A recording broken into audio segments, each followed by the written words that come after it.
So it is Christmas period, and I know a lot of pressure comes with it. Women, where you have to run around the kitchen, you cook in the morning, you cook in the afternoon, you cook in the night. Come on, consider the kind of people, the health challenges of people living in your home. For instance, you love to eat pepper, but the people in your house don't like it, and you need to have something that works for everybody.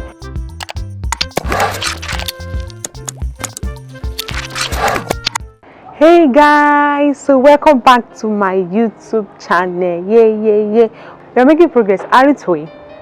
Okay, so it is Christmas period, and I know a lot of pressure comes with it, especially for we mothers, we women, where you have to run around the kitchen, you cook in the morning, you cook in the afternoon, you cook in the night. Come on, sometimes it can be tiring. I know some of us love to cook like I do. In fact, that is one of my hobbies, but it can also become a stressful thing to do. So how do you manage the stress of always being in the kitchen or always doing one thing or the other in the kitchen? When people are trying to go and have fun, you are asked to cook this one. As soon as you are done with cooking, the next thing you see that the pot is empty, so you keep cooking and cooking and cooking, and it can be so challenging.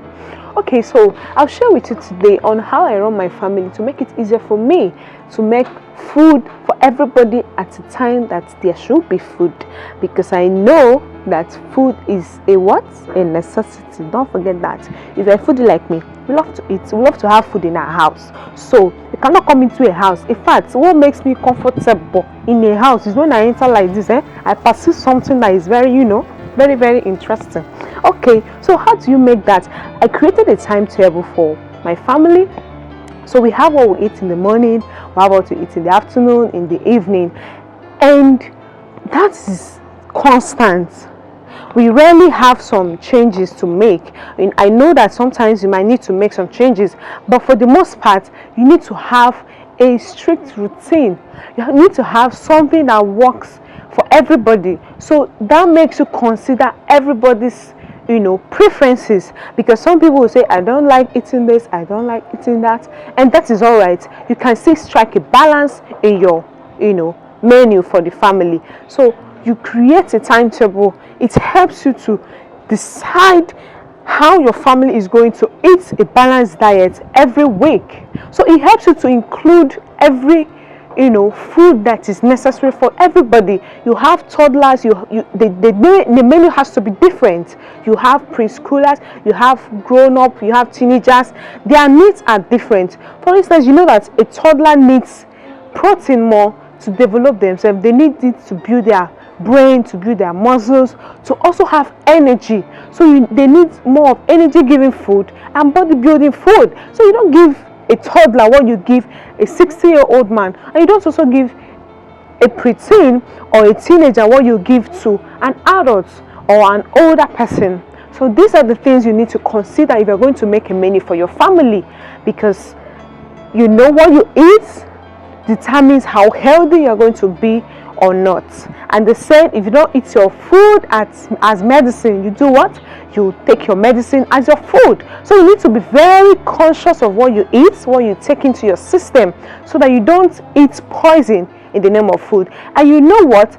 This saves you time, it saves you the stress, it also helps you to be at peace, so that when you are not even at home, things can run. It helps me so much when I'm away for some time. Maybe I traveled or I went somewhere or I go to school or somewhere and I need to be away for some days. I don't worry myself about what is going to be on the table. Why? Because I already have a timetable that everybody is used to. So we run with it, and things are flowing. You don't have to ponder and then say, what are we going to eat? So when you're going to the market, you are already buying things for the week. You see? So it helps you save yourself stress, especially when you are able to afford a bulk money to go to the market. So you can actually buy things in bulk and keep in the house. You have freezer. What is the use of freezer if you are not stocking it up with food for pineapple? I see people that have freezer and all you see is ice block. I mean, what is that is not being in the freezer? you need to stock up food in that freezer.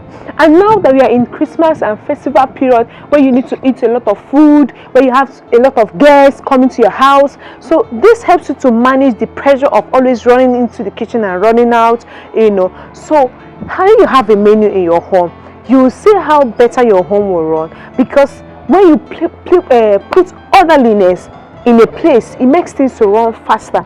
So I'm going to drop a link on my description so that you can download a sample of my menu, family menu that I use for my home, and you might find it helpful. It makes it to run better. So why not try it today and tell me how you are going to plan your family menu, and I would like to hear that in the comment section. So until I come your way again, I need to go and make dinner, because it is time to make dinner for my family. And guess what we're having for tonight? Yam and egg sauce. So until I come back your way again, see you next time, and thank you for watching. Bye.